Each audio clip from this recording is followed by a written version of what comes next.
গড়ে তুলবো, এই প্রত্যয় নিয়ে আপনারা সবাই বেঁচে আছেন। আমি এই প্রত্যয়ের কথা এই জন্য বললাম, সত্যিকার অর্থে it doesn't really matter whether we like Dr. Yunus or not. We do not have any alternate other than Dr. Muhammad Yunus to rebuild our country. দর্শক বৃন্দ, আমি এই কথাটাকে আবার বলি, আমি বা আপনি ডক্টর মোহাম্মদ ইউনূসকে ব্যক্তিগতভাবে পছন্দ করি আর না করি, আমরা তার ভক্ত হই অথবা না হই, এই মুহূর্তে বা গত 53 বছর থেকে আজ অবধি ডক্টর মোহাম্মদ ইউনূসের অবস্থান, কোয়ালিটি, যোগ্যতা, ভিশন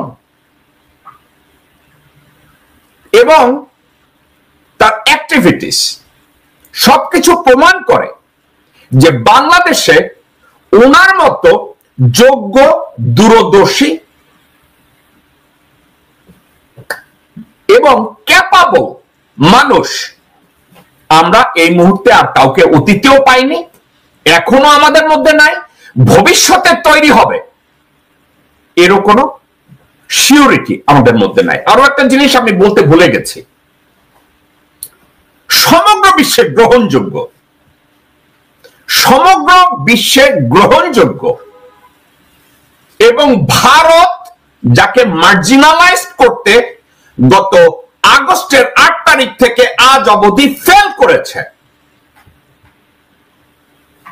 ভারতের চা বিক্রেতা প্রধানমন্ত্রী সহ সবাই ডক্টর মোহাম্মদ ইউনূসের সামনে দাঁড়িয়ে সম্মান দেখাতে বাধ্য হয়েছে, যেটা এর আগে কখনো হয়নি। Therefore, আমরা এই কথা নিশ্চিত করে বলতে পারি, আমরা ওনাকে কেউ পছন্দ করি আর না করি, আমাদের দেশটাকে সঠিক উপায়ে তৈরি করার জন্য ওনার মতো গ্রহণযোগ্য, যোগ্য এবং ক্যাপাবল এবং দূরদৃষ্টি সম্পন্ন একজন মানুষ যার কোনো বিকল্প নাই। Therefore, আমাদের আশা, আকাঙ্ক্ষা,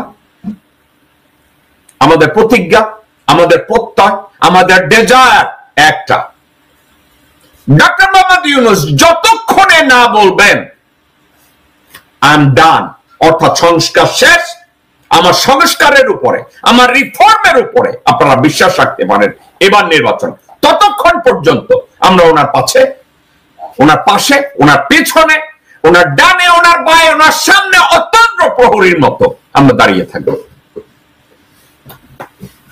আজকের যে বিষয়গুলো নিয়ে আমি আপনাদের সাথে কথা বলবো, একটু বিশ্লেষণধর্মী সাবজেক্ট আজকের আমি পিক করেছি, ইচ্ছা করেই আমি বিশ্লেষণধর্মী একটা সাবজেক্ট আমি পিক করেছি। দর্শকবৃন্দ, একটু আপনারা যদি মনোযোগ দিয়ে আপনারা একটু শুনেন, আমাদের আজকের বিষয়বস্তু হলো, আলোচনার বিষয়বস্তু জেনারেল ওয়াকার সহ অতীতের যত সেনাপ্রধান বাংলাদেশে ছিল তাদেরই সহায়তায় বাংলাদেশে স্বৈরাচারের জন্ম হয়েছে, দেশ বিরোধী তৎপরতা হয়েছে, জনগণের ভোগান্তি হয়েছে, দেশদ্রোহিতা হয়েছে, দেশের বিরুদ্ধে বিদ্রোহ হয়েছে, দেশের সার্বভৌমত্ব নষ্ট করা হয়েছে, স্রেফ একজন সেনাপ্রধান ছাড়া, স্রেফ একজন সেনাপ্রধান ছাড়া। ওই সেনাপ্রধান ছিল শহীদ রাষ্ট্রপতি লেফটেন্যান্ট জেনারেল জিয়াউর রহমান। ওনার বাইরে সকল সেনাপ্রধানের সহায়তায়, ব্যর্থতায়, অদূরদর্শিতায়, অযোগ্যতায়, অসততায় বাংলাদেশ স্বৈরাচারের মুখোমুখি হয়েছে, দেশ বিরোধী তৎপরতা হয়েছে, যাতা হয়েছে দেশের অবস্থা। আজকের এটা নিয়ে আমি একটু কথা বলবো। এরপরে আর আমি কি নিয়ে কথা বলবো, বাংলাদেশের সমাজ কল্যাণ উপদেষ্টা এক ভদ্র মহিলা, উনি একটা কথা বলেছে, রাষ্ট্র ও মন্ত্রণালয় পর্যায়ে দুর্নীতি দেশদ্রোহিতার শামিল। আমি ওনার এই কথাটার উপরে আমি একটু পর্যালোচনা করব। রোহিঙ্গা প্রত্যাবর্তনে ওআইসি কে সক্রিয় করার আহ্বান জানিয়েছেন আমাদের পিতৃতুল্য ডক্টর মোহাম্মদ ইউনূস। আমি এটার উপরে কথা বলবো। ওয়াকারের মিনিমি ওয়াকারের চাকর ডক্টর আসিফ নজরুল উনি একটা কথা বলেছে, আলেম ওলামাদের বিরুদ্ধে মিথ্যা মামলা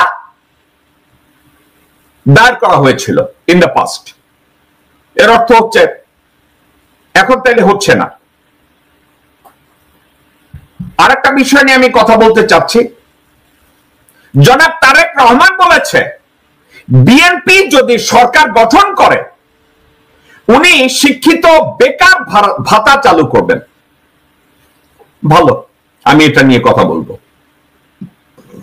বাংলাদেশের হেফাজত ইসলামী অথবা ইসলামিক একজন নেতা, ওনার নাম মামুনুল হক, উনি বলেছেন ভারতে মুসলিম নিধনের ষড়যন্ত্রের অংশ হিসাবে একের পর এক আইন বাস্তবায়ন করছে মোদী সরকার।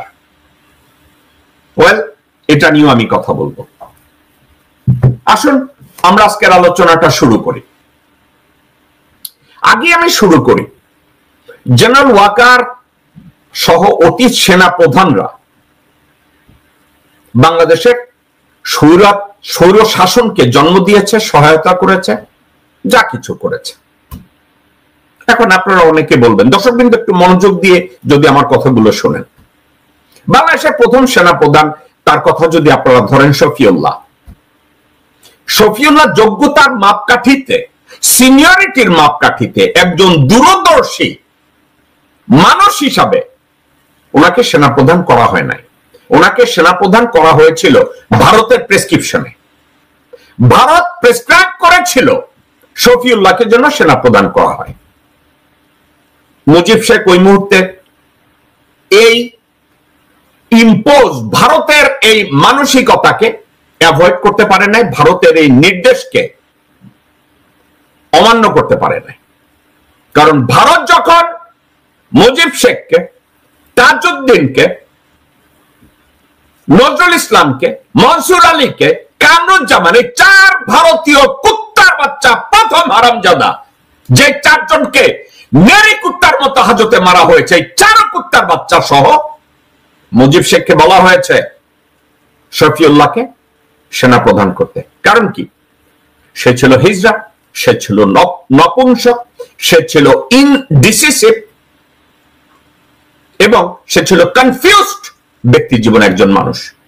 এবং মুক্তিযুদ্ধ চলাকালীন সময় সে ভারতের কাছে যথেষ্ট আনুগত্য দেখিয়েছে, ভারতের পক্ষে কাজ করার জন্য বহু জায়গায় ওয়াদা করেছে, যার জন্য তাকে সেনাপ্রধান করা হয়েছে।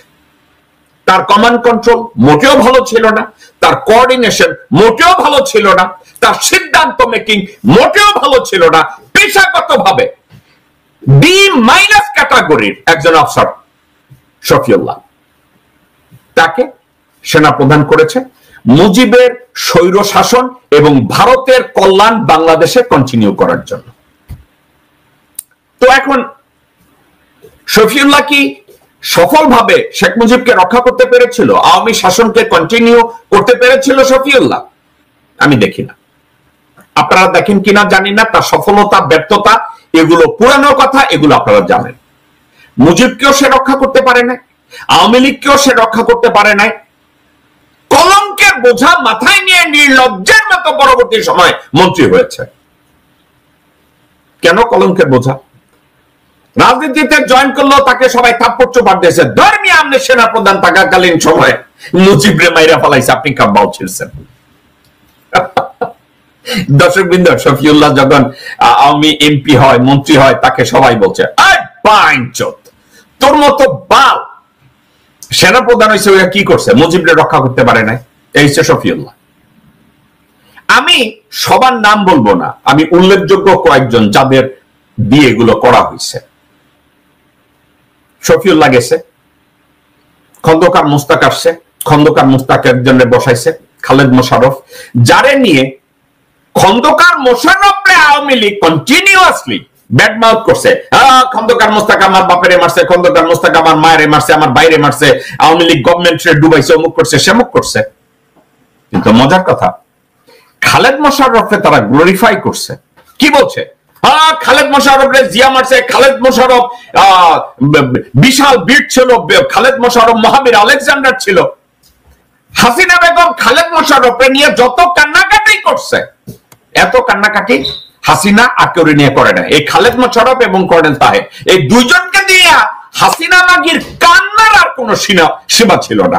কন্টিনিউয়াসলি কর্নেল তাহেরের সাথে জিয়া বেইমানি করছে, ব্রিগেডিয়ার খালেদ মোশাররফকে সেইটা করছে, ওইটা করছে, এই ধরনের কথাবার্তা কন্টিনিউ করেছে। এই কন্টিনিউ করার পরে কি হয়েছে আপনাদেরকে এখন বলি। খালেদ মোশাররফ ছিল রয়ের সাহায্যপুষ্ট, প্রত্যক্ষ এবং পরোক্ষ সাহায্যপুষ্ট একজন অফিসার খালেদ মোশাররফ। এবং খালেদ মোশাররফ আর্মি চিফ হতে কার কাছে গিয়েছিল? খন্দকার মোস্তাকের টেবিলে যদি কোন মিলিটারি অফিসার কন্টিনিউয়াসলি বসে থাকে, ওই লোকটার নাম খালেদ মোশাররফ। তাইলে খন্দকার মোস্তাককে হাসিনা বিষোদাগার করত, কিন্তু খালেদ মোশাররফকে গ্লোরিফাই করত। সাবজেক্টটা কি আপনাদের মাথায় ঢুকে? Isn't it funny? Isn't it really funny যে খন্দকার মোস্তাককে বেঈমান, মির্জাফর, হারামজাদা, শুয়োরের বাচ্চা সব বলে, কুমিল্লারে পর্যন্ত ডিস্ট্রিক্ট দিবে না খন্দকার ওখানে জড়িত, অথচ খালেদ মোশাররফকে গ্লোরিফাই করে। একটু মজার কথাকে আপনি বুঝতে পারতেছেন? খন্দকার মোস্তাকের টেবিলে রাষ্ট্রপতি তার অফিসে কন্টিনিউয়াসলি সেনাপ্রধান হওয়ার জন্য কে বসে থাকতো? খালেদ মোশাররফ। অথচ খালেদ মোশাররফকে গ্লোরিফাই করা হয়। কে করে? হাসিনা নিজে। কে করে? আওয়ামী লীগের লোকজনরা। খালেদ মোশাররফের লোকজনদের কেউ পারে তো আমি গভর্নমেন্টের মন্ত্রী বানাই, এমপি বানাই, প্রধানমন্ত্রী বানাই, কত কি বানাই। ওকে, এখন এই খালেদ মোশাররফ কি বাংলাদেশের উন্নয়নে সার্বভৌমত্ব রক্ষার্থে বিশাল কোন ভূমিকা কোন জায়গায় কখনো রেখেছে আদার দেন মুক্তিযুদ্ধ? হ্যাঁ, ওনাকে বীরুত্তম দেওয়া হয়েছে, বিশাল খেতাব দেওয়া হয়েছে, কিন্তু বাংলাদেশের সার্বভৌমত্ব রক্ষার্থে সে কি করেছে? কিছুই করে নাই। সে কোথায় বীরত্ব দেখিয়েছে? কোনো বীরত্ব সে দেখায় নাই। কিন্তু খন্দকার মোস্তাক যখন রাষ্ট্রপতি ভবনে বসা ছিল, উনি যদি দূরদর্শী হতেন, খালেদ মোশাররফ, উনি যদি প্র্যাগমেটিক হতেন, উনি যদি ডিপ্লোম্যাটিক রোল অথবা তার হাতে যে রিসোর্স ছিল এটাকে ব্যবহার করতে জানতেন, he could have play a different role, but he failed to do so. Therefore কি হয়েছে? তাকে মেরে ফেলা হয়েছে। অনেকে বলছে জিয়া রহমান তাকে মেরে ফেলেছে। আজকের আমি একটা কথা বললে অনেকে কষ্ট পাবেন, কিন্তু কিছু করার নাই। Zia Rahman made a right decision to get rid of Brigadier Khaled Musharraf and Colonel Tahir. Neither Colonel Tahir nor Brigadier Khaled Musharraf was the right person to lead any types of revolution, any types of reform. এটা হলো role play করার মতো যোগ্যতা এবং তাদের vision এবং তাদের দূরদৃষ্টি ছিল না। এখন আপনারা আমাকে বলবেন, জেকব মিল্টন কোথাকার কোন ছিরু যে তাদের খালেদ মোশাররফের এবং কর্নেল তাহেরের যোগ্যতা নিয়ে কোশ্চেন করছে? আমি কোথাকার কোন ছিরু না রে ভাই। আমি একজন সচেতন বাংলাদেশি দালাল এবং বাংলাদেশি নাগরিক, এবং 2-4 কলম লেখাপড়া অনেকের মতো আমিও করেছি, এবং আমেরিকায় বা ইউরোপে এবং সমগ্র বিশ্বের রাজনীতির উপরে আমি পিএইচডি করি নাই, আমি কলেজে প্রফেসরগিরি করি নাই, কিন্তু লেখাপড়া করেছি, কন্টিনিউয়াসলি এগুলো নিয়ে ঘাটাঘাটি করেছি। আমেরিকার এবং ইউরোপের পার্লামেন্টারিয়ানদের সাথে, ইউরোপ এবং আমেরিকার ল মেকারসদের সাথে, গভর্নমেন্ট অফিসিয়ালদের সাথে মাঝে মাঝে বসে চা খাওয়া হয়, আড্ডা মারা হয়, আমার দেশের অবস্থানটা ব্যাখ্যা করা হয়, দেশের সম্পর্কে দালালি করার জন্য সুযোগ পাইলে করি। তো সেক্ষেত্রে ওদের মাপকাঠিতে যখন আমার দেশের লোকজনদেরকে কম্পেয়ার করতে যাই, আমি তো চাই আমার দেশের একজন লোককে বিশাল ভাবে ফুলায় ফাঁপায় তুলতে। মজার কথা আপনাদেরকে আমি বলি, আমাকে বাংলাদেশের আর্মির গ্রেডিং নিয়ে যখন আলাপ আলোচনা করা হয়েছে, আমরা বলছি আমাদের আর্মি কতটা ক্যাপাবল, কতটা প্রফেশনাল, এগুলো নিয়ে কথা বলা শুরু হয়েছে। আপনাদেরকে সত্যি কথা বলি মন থেকে, আমি খুব একটা লোকজন খুঁজে পাই না যাদেরকে বলবো যে এই লোকগুলা ভালো ছিল, এই করিতকর্মা ছিল, এই যোগ্য সেনাপ্রধান ছিল। এখন একটা মজার কথা, কোন একটা সেনাপ্রধানকে আসলে সঠিকভাবে প্রফেশনালি দায়িত্ব পালন করে ক্ষমতা থেকে চলে যাবে এমন মানসিকতা নিয়ে কি কোনো মানুষকে বাংলাদেশের সেনাপ্রধান আদৌ করা হয়েছিল কোন সরকারের আমলে? আওয়ামী লীগ বলেন, বিএনপি বলেন, জাতীয় পার্টি বলেন, এরা কি কেউ কখনো এমন একজন যোগ্য প্রফেশনাল মানুষকে সেনাপ্রধান বানিয়ে তাকে কি স্বাধীনভাবে কাজ করার সুযোগ তারা দিয়েছে কখনো? Answer no. দর্শকবৃন্দ, এর অর্থ বাংলাদেশের কোন রাজনৈতিক দল কখনোই একজন যোগ্য মানুষকে সেনাপ্রধান বানায় নাই, আর বানানোর পরেও তাকে স্বাধীনভাবে পেশাগতভাবে কাজ করতে দেওয়া হয় নাই। এখন আপনারা বলবেন জিয়া রহমান কি করেছিল? উনি এটা জানতেন, উনি জানতেন যে উনাকে যদি শুধু সেনাপ্রধান বানানো হয়, শুধু সেনাপ্রধান, উনি যেই কাজগুলো বাংলাদেশের জন্য করতে চেয়েছিলেন উনি কাজগুলো করতে পারতেন না। আমি জাস্টিফাই করছি না জিয়া রহমানের মার্শাল ল, আমি জাস্টিফাই করছি না জিয়া রহমান কি করেছে। আমি আপনাদেরকে একটা উদাহরণ দেই। ফর এক্সাম্পল, আমাকে যদি প্রশ্ন করা হয় জিয়া রহমান তার সম্পর্কে যত খুন অ্যাসাসিনেশনের কথা বলা হয় আমি এগুলোকে সাপোর্ট করি কিনা, আমাকে যদি আপনারা জিজ্ঞাসা করেন, আমার কথায় কষ্ট পেন না আপনারা কেউ, জিয়া রহমান যতগুলো মানুষকে এক্সিকিউট করেছিল, আমার উত্তর বাংলাদেশের বিনির্মাণে ওগুলো প্রয়োজন ছিল। আমি জানি যাদেরকে মেরেছে তারা তাদের পরিবার পরিজন কষ্ট পাবে, যে জিয়া আমার বাবাকে মেরেছে, জিয়া আমার চাচাকে মেরেছে, জিয়া আমার ভাইকে মেরেছে, কষ্ট পাবেন। কিন্তু আপনারা কেউ আপনাদের বাবা, স্বামী, ভাই তাদেরকে জিজ্ঞাসা করেছেন যে তোমরা তোমাদের ওই বাবা, চাচা, ভাই, স্বামী দেশদ্রোহিতা করেছে, দেশের বিপক্ষে কাজ করেছে, তাদেরকে বাঁচিয়ে রাখলে বাংলাদেশের অস্তিত্ব প্রশ্নবিদ্ধ হতো, বাংলাদেশের অস্তিত্ব ডিফারেন্ট কিছু হতো? কেউ জিজ্ঞাসা করেছেন? দর্শকবৃন্দ, আমার কথাটাকে একটু মনোযোগ দিয়ে শুনবেন। বলে, আমাকে একজন বলছে, নাম বলবো না, তাকে অসম্মান করার জন্য, সে এখনো আমার আশেপাশেই আছে, বলছে আমার বাবাকে মেরে ফেলেছে। আমি তাকে সার্বিকভাবে প্রমাণ দিয়ে বললাম, আপনার বাবা রয়ের অপারেটিভ ছিল, আপনার বাবা রয়ের অপারেটিভ ছিল, আপনার বাবাকে সরাসরি হাতে নাতে ধরে তাকে গ্রেফতার করা হয়েছে, পরবর্তী সময় এক্সিকিউট করা হয়েছে। তো সেক্ষেত্রে আপনি জিয়া রহমানকে দোষ দিচ্ছেন কেন? আপনি কি জানেন পরবর্তীতে এই মানুষটা আমার সাথে বসে চোখ দিয়ে পানি ছেড়ে বলেছে, সে যাই হোক আমার বাবা তো। আপনার বাবা, আপনি আপনার এই ব্যাপারে সিম্প্যাথি থাকতে পারে, কোনো অসুবিধা নাই, কিন্তু এটা বলেন না জিয়া নরহত্যাকারী, এটা বলেন না। প্রত্যেকটা মানুষকে যাদেরকে জিয়া রহমান সাহেব এক্সিকিউট করেছে দরকার ছিল, including Khaled Mosharraf, including colonel Taher. তো যারা বলেন কর্নেল তাহেরের সাথে জিয়া বেইমানি করেছে, না, আপনারা শিশু, একটু বেশি রিসার্চ করেন, একটু লেখাপড়া করেন। আমি জানি আপনারা যদি একটু রিসার্চ করেন পরবর্তীতে আপনারা আমার সাথে একমত হবেন।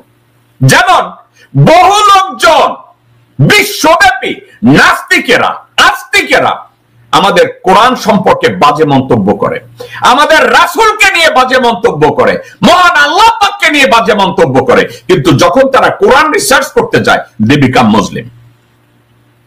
আমি বলি না আমার কথার উপরে আপনারা সবাই সঠিক জ্ঞানে আসবেন, দর্শকবৃন্দ, আমি তা বলি না।